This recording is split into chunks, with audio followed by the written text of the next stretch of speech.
away and go, man, we really made something here? Actually, I find I feel a lot of gratitude to be part of something that's really positive for people, or to get an opportunity to play something. Like, there's a lot of people that come up and they're very effusive with their compliments to how I played Lois, and I appreciate it, but I also benefited from creators that allowed my character to be doing mistakes.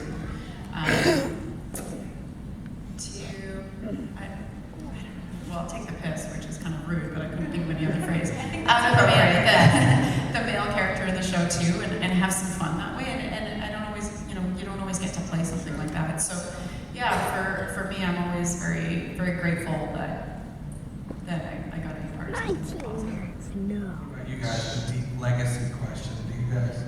Yeah, I mean, it's amazing. I think I go about my life and I don't think about it. And then I come here and I meet all of you guys, and I remember that this is a big part of all of our lives, mine and yours. And it shapes it shapes my personal history, and it also shapes our collective histories. And that's something that's pretty awesome. And the fact that you still care. Because we do lots of shows. They come and they go, but this one seems to persist and hold on, and that's awesome.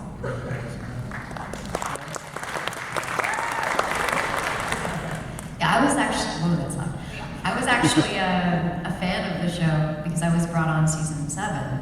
So for me to even just be a part of a show that I grew up watching and I was a fan of was enough. But then the opportunity to play an iconic superhero for the first time on television, we'd never seen her on the small screen before, so there was a lot of pressure, but coming to these conventions so many years after, and meeting young generations of Supergirls who are watching the new one, or ones that have become mothers themselves who have young daughters who have sort of that character to look up to on television, it's huge for me, because I always want to play women that support other women who are independent and take care of themselves, and that was the pivotal role for me to get into that industry, in this industry, and that type of female character. Sure, no question about it. I just want to let everybody know that we have microphones set up. In a little while we'll get to your comments and questions, and we'll get your chance to ask things. We do have some breaking news in the Smallville world. I mean, there was a scene of Smallville just recently on this big thing called a crisis. Do any of you know anything about that? Can you clue us in? That's like breaking news about what? It's breaking news in that the show ended 8 years ago. It sure is. And when I got the call to do it, I was out working in Toronto, and I couldn't figure out how they would figure that out. I was like, don't you guys already have a new Lois and Clark in your world? So it was but I was ready to do it because I thought it would be really fun, and yeah, I think it came full circle. You're on the show already, so you were playing like this dual role, and they saw you. What was it like just being with Tom and just seeing the whole scene and knowing that all these Smallville fans are going to be gushing over it? Well, I didn't know that people would be gushing, but it was fun for myself to go back and and work in that world and be at the Kent farm again, and it's easy to work with Tom, so.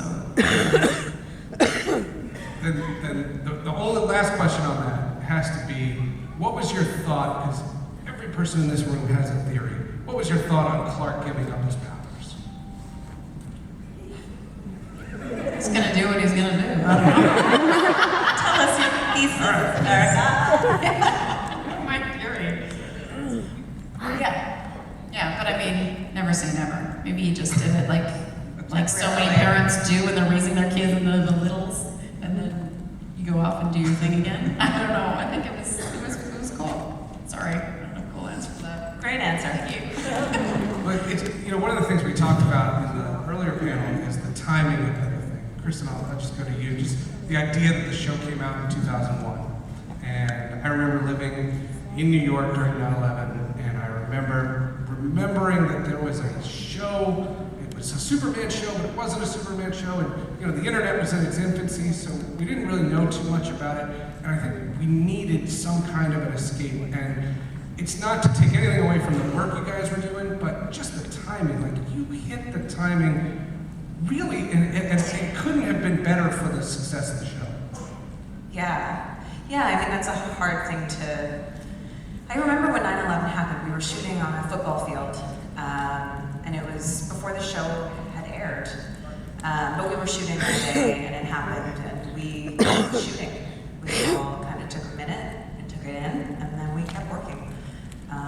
actors were trying to find their way back home, trying to see their families. People were worried, and I think that because our show, like when people come to talk to us and they're introducing their kids to the show now, I think that's so crazy because the world is so much darker now. Smallville was light, it was airy, it felt hopeful, there was brightness, even the colors were bright. And I think that a lot of, I mean, to be honest, I don't watch all the superhero shows, but I think they're a little bit more gritty, a little darker, and they have a little more of a cynical perspective.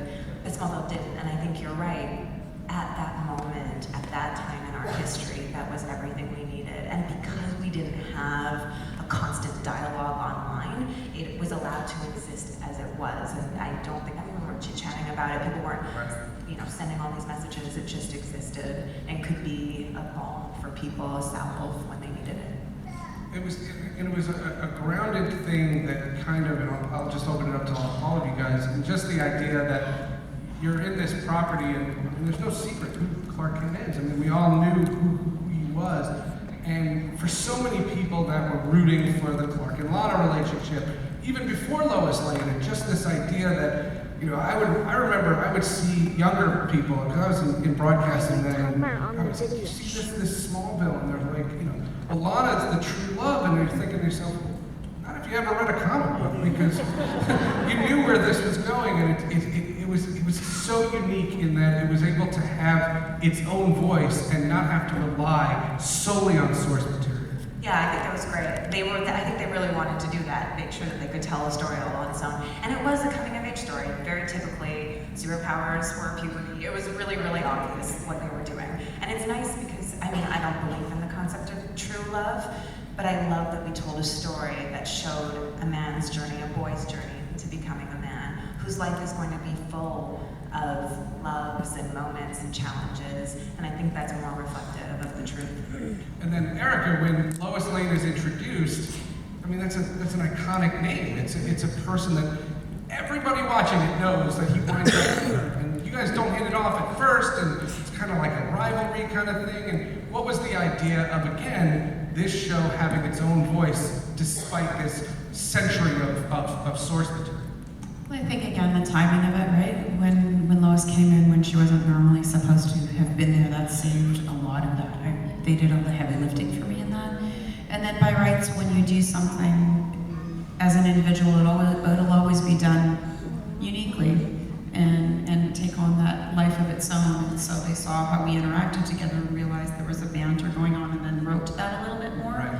I think. And that's a little bit of an insight into the way television happens. Is at first they kind of come out with a template, but they really kind of suss out to see how the actors work in their scenes and what they do, and then they write to that.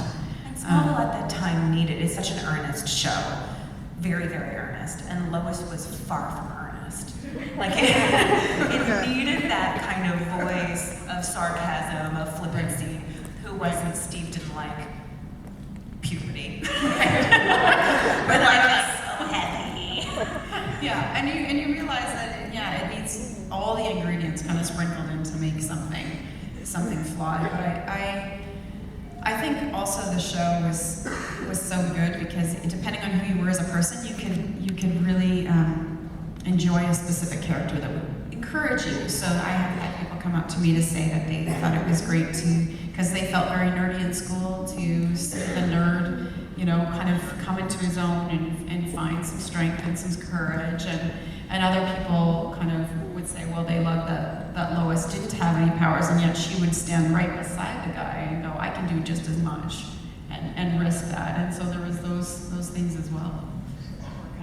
And you had, now the way television is very morphed, everything is very short stints, 9 episodes a year or 10 episodes a year, and you guys had 22 for 10 years. It's crazy. And a lot of, everything turns into a story. So I'll turn to Laura, and just the idea that you were a breath of fresh air for a show to constantly trying to reinvent itself and keep it fresh so it doesn't feel like a season 8 episode is just like a season 3 episode. And each season has its own identity. What's your thought on that?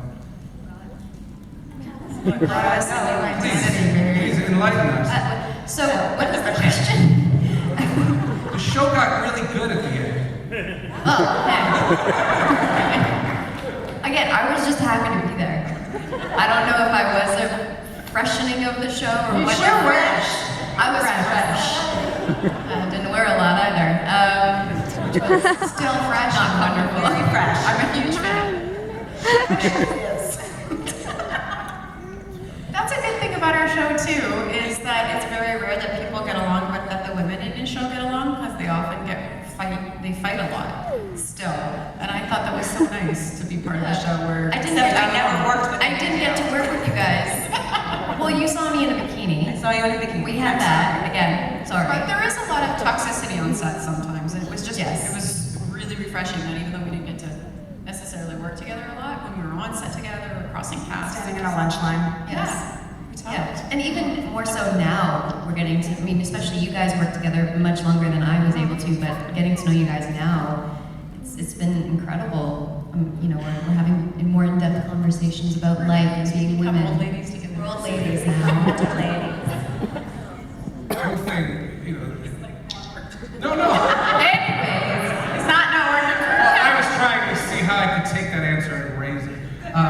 One of the things that I remember, just the uniqueness of Smallville, and it's not something that was in a promo, and it wasn't that big poster that got all the publicity. I remember the episode I mentioned it last hour about when he got his X-ray vision. And the first thing Clark Kent looks at when he finds out he has X-ray vision is the girls' locker room. And Typical. that was so, everybody in there can just like, I know this guy. He's not the oddball. And you know, for so many people say writing Superman is so hard, if you humanize him just by something so simple, what a service you did for his later years. I thought it was fascinating. Yeah, that's cool. That was early on too. That was season 1, wasn't it? Early season 1. Yeah. I think that's what's great about, one of the things that's great about Smallville, and I hear the stories of how it's hard to have a Superman franchise that's really successful. It's hard to write. Yeah, but I think that because he wasn't himself yet, he was a kid and he was figuring himself out, and he didn't have the strong moral compass and code that he has as an adult. He could kind of move around that for a long time. But as an adult, I think Superman's been portrayed as such a stalwart and good, which I think writers struggle with. Because people aren't looking for that anymore. People are looking for something to relate Well, to. there's Maybe no you guys struggle. were at the start of that.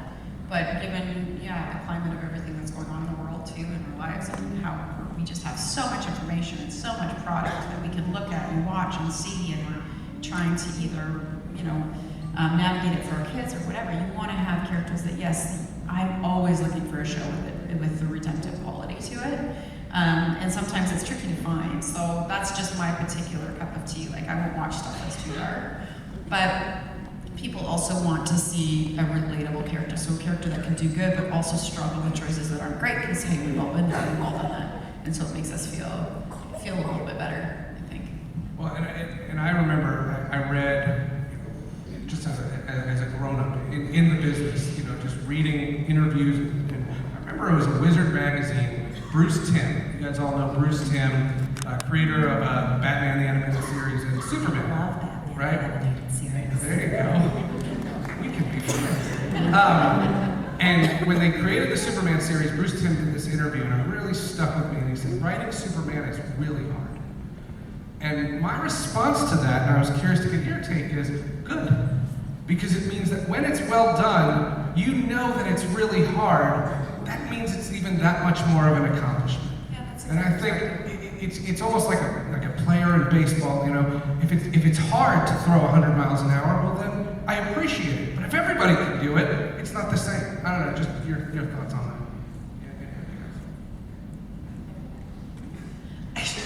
Yeah, I think that's true. I think that if everyone can do something, if it's easy, then it's easy and whatever. And it's a feat to write someone who, because I think that people think that he just seems too goody.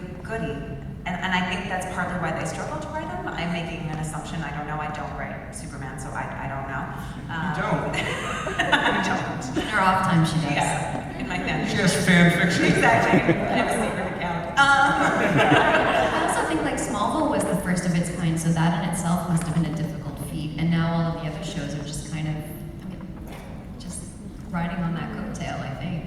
So the most difficult thing was to create, not and I don't watch a lot of the current ones, but I think because Smallville was it was the first of its kind, it must have been the most difficult, and look at how incredible it was. Well, and I think, and you guys could also talk to it because you two have worked on the Supergirl as a show, and every time you ever see an interview or a podcast or something about those shows, the reverence that they have for Smallville is fascinating, and I don't know if they're being put up to say it. I don't know, I don't know. I didn't conduct those interviews personally, but I am fascinated from all the people who are involved in those shows and some of the films, the references to Smallville and the reverence of that material. It's truly amazing, and I think what happens is, I think fans really dig that. I think that there's a play on fans on saying, this is what worked. Let's try to, not copy it, but emulate it. All right, let's go to the I don't know how to respond to that.